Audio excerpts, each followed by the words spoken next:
This is the iconic Buster Sword from Final Fantasy VII, and today I built myself my own fully functional Buster Sword. And by fully functional, I mean I can actually play Final Fantasy VII Rebirth with it. Whenever I swing the Buster Sword in real life, Cloud swings it in game. There's also a bunch of motion controls built into the sword that I can use to beat my enemies with. And y'all, I don't know how Cloud does this, but damn my arms hurt after doing just one fight. However, there is one major question that you and I are asking right now.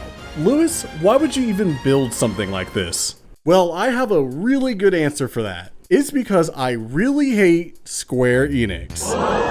Okay, maybe I don't really hate them, and I actually love them a lot, so let me explain. When I was growing up, we had so many cool gimmick controllers. We had the good stuff like the Donkey Kong bongos and the Resident Evil chainsaw controller. However, Square Enix never did stuff like that for their Final Fantasy series, except for the gun controller.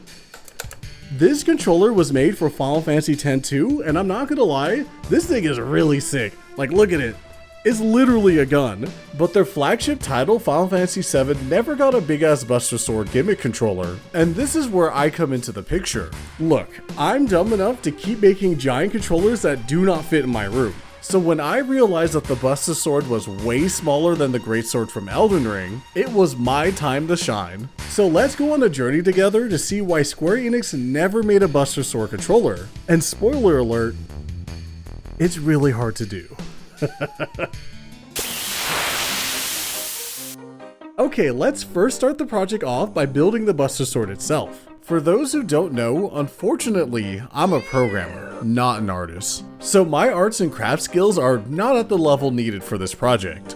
On the bright side, thanks to Dangerous Ladies, I have a full Buster Sword model to 3D print out. Also, quick side note, if you have a chance, you should check out their other works on their site. I've always had a good time working with their other 3D print models, so the least I can do is shout them out.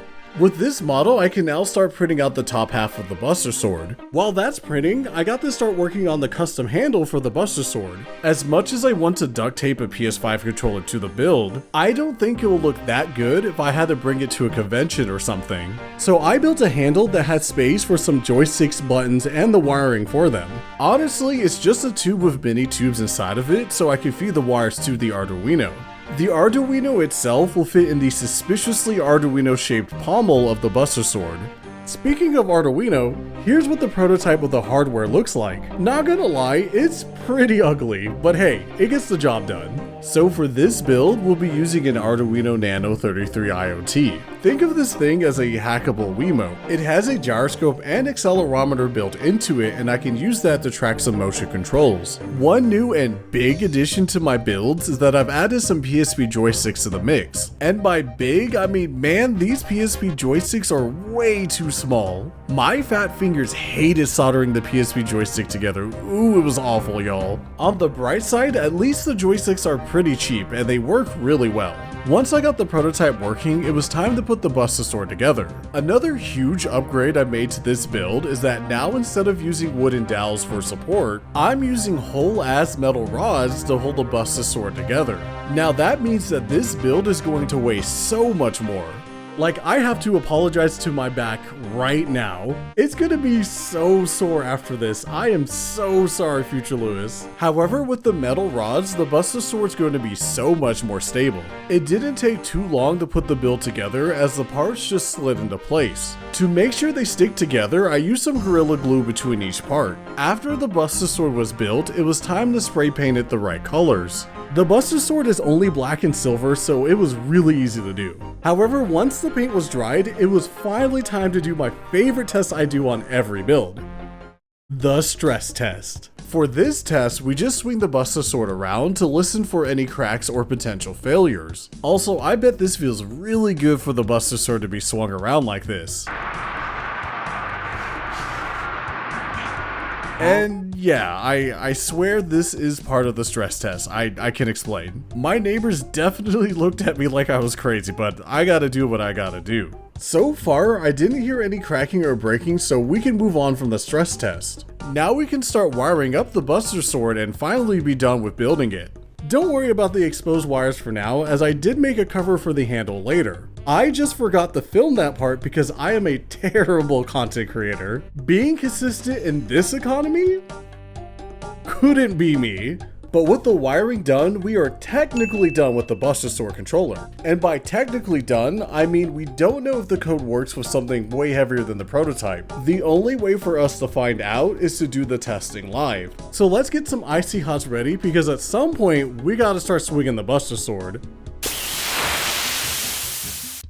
Okay, now that I've hooked up my Buster Sword controller to my PC, let's go over how it works. We should start off with the PSP joysticks, as these were really easy to code to make it work with Final Fantasy 7 Rebirth. Long story short, Cloud moves whenever I move the PSP joystick, so we're pretty much good here. There's also another PSP joystick on the handle for camera controls if you need it. The Buster Sword also has 2 dedicated buttons built into the handle for specific actions. For this build, we have a dedicated dodge button and a camera lock-on / reset button. And so far, these buttons are having no issues with the game. However, at this point of testing, I discovered a major problem with the Buster Sword. The weight distribution on this sword is awful. All of the weight feels like it's focused onto the middle part of the build. This is the area where the 3 support metal rods meet within the Buster Sword. Your forearm is about to put in some work, because all of the weight of this heavy ass sword is going to be on your right hand. This is how I initially designed the Buster Sword controller to work. The user will hold the handle around the joystick and buttons to get easy access to them. However, as you can tell by my face, the only thing I have easy access to is pain.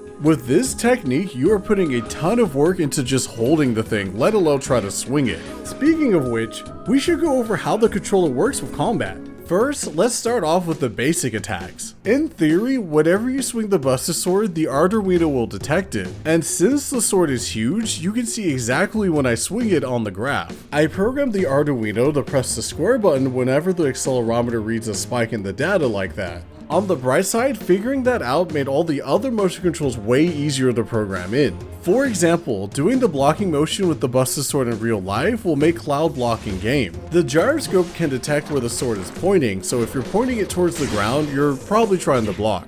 Also, I didn't pay 70 bucks just to block, so you'll probably never see me use it in the video. Another motion that I've added to the Buster Sword is the focus thrust motion. Whenever you do an upside down stab motion, it will activate whatever's set in your shortcut commands. However, in my case, I just so happen to have the focus thrust set as my shortcut. I've also created a way to access your command menu by holding the Buster Sword vertically. This is sort of a callback to Zack, and honestly, it's mad fun to do it in the middle of combat. Now that all of the functions of the Buster Sword are ready to go, you're probably wondering how well it holds up in gameplay, huh? Well, rather than talk about it, let me just show you how it went. Okay. Oh my god. This thing is so heavy. So this is the literal first fight I've done after building the sword. We're gonna see how well it does in combat. I'm pretty sure I'm gonna get carried by my teammates. Alright, screw it, let's go. Yeah. Easy. Yeah. Oh my god. I think I'm not making it out of this fight.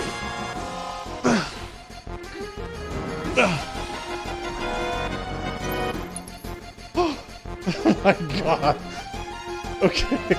My arms are dying. It's only been 30 seconds. This sword is so heavy. Okay, that's one. Ooh, someone's about to die.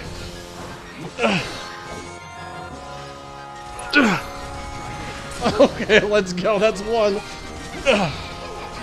Yeah, this whole video might just be me grunting, but okay, we need a heal. Jesus, that swing took a bit out of my arm. Not gonna lie.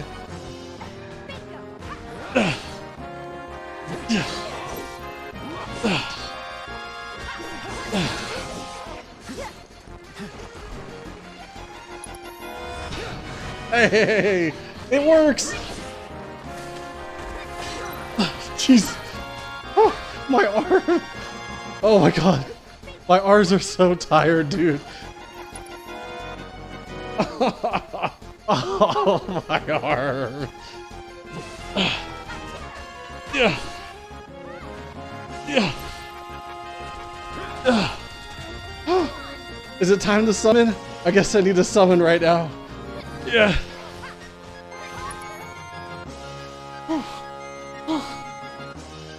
Let's get it. Oh, let's go. Please do all the work. My arm is dead, dog. No, I'm so tired. I'm so tired. How does Cloud do this? Okay, I need to heal. I need to heal right now. Thank God I put a D-pad at the bottom of this thing. Yeah, take this. Yes. Damn, my forearm is getting worked out, dude. It's like an upper body day. It's crazy. This sword is way too heavy. Okay, those were just field battles and they weren't too hard to beat, right? So I thought to myself, how good am I going to be against an actual boss in this game? I'm guessing I'll beat it first try. What's the worst that could happen? Oh, we put the sword. Titan? No, no, no, no. Chill. Oh my God. Oh my God. My arms are tired. Chill out, dude. Yeah. Oh my God, I'm cracked. Yeah. Like, I literally have... Oh, crap. I'm Barrett now? Okay, can I even play as Barrett? What does this do? One bullet? Okay. That's, I don't think I can play Barrett. Can I overdrive? Smash? Let's see. I did it. Yeah, I don't think you can play Barrett with... Oh my God. I don't think I can play Barrett with this controller. Yeah. One bullet at a time. I'll get through it. 10 HP in a dream. So much more. I think that's all I got in me, y'all. I've only been doing this for like 30 minutes and I'm gassed. I'm pooped. But hey, the Buster Sword lasted longer than I did, so we'll take a W wherever we can, right? Oh, my arms. Okay, this is the part of the video where we go over the cost of the build and then give it an overall score. So let's first talk about the cost of the build. And y'all, I can see why Square Enix doesn't do stuff like this anymore, because the total price of this controller is $160. Okay, look, I can explain. So the build took a couple of rolls of PLA to finish, and that was around $40. The Arduino plus the buttons and joysticks were about 30 bucks. And the biggest chunk of the build cost came from all the supplies from Home Depot, which turned out to be a $90 shopping trip. Now, $160 for something like this doesn't seem like much in the grand scheme of things, but for a dude in a cowboy hat that barely has 20k subscribers, yeah, I can't really make another one of these. And even if I was a billion-dollar company like Square Enix, I probably still wouldn't do this. Just think about how much time and money it would take to produce even like 100 of these controllers. That's a ton of work just to make less money than selling recolored skins for $20. As for the controller itself, I love this thing. It's heavy, it's awkward to use, but y'all, this is such a fun gimmick controller. If this thing came out in the mid-2000s, the Buster Sword controller would have popped off. It would have got video essays years from now explaining how dumb but underrated the controller was. But overall, I give the Buster Sword controller a 7 out of 10. I don't know if I'll ever beat Final Fantasy 7 Rebirth with it, but it's definitely a cool piece to hang up on the wall. Hopefully my next video won't take 6 months to come out. But if you did make it to the end of the video, thank you. Make sure to stay safe out there and I'll see you when I see you. Bye!